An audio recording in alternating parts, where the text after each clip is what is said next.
I would like to underscore two novelties regarding this human capital recommendation that we introduced in the European semester. Maybe even three. First of all, there is a clear connection between human capital and competitiveness. We're not analyzing the labor market or education just from a social perspective and in isolation from the more general discussion on competitiveness at EU level. The cooperation with the member states on these topics has to lead to results that support the EU's competitiveness. This is why I gave the example that I gave. The need to support the value chains and this European strategic autonomy.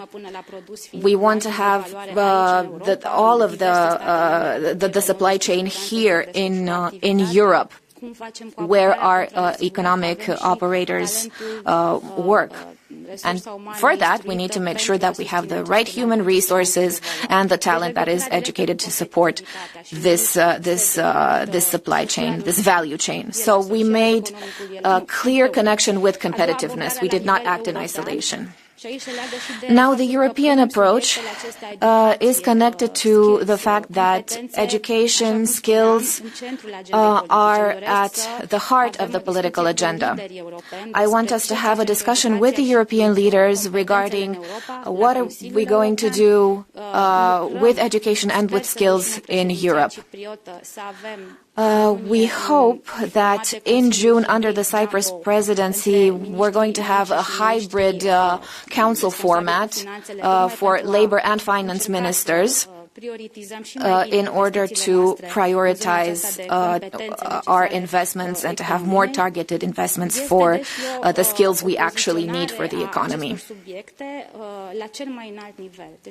So we want these topics to be at the highest level on the priority list.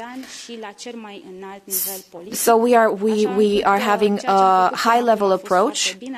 What we've done so far has been very good. We've built everything along with education ministers. We are still working with them. We are still working on the European common education space, but we need to take this topic to a higher political level, and that is why we issued this recommendation. In addition, I mentioned a different objective, the fact that we will be able to use the data from the European semester and regarding the implementation of this recommendation in the implementation of the next MFF.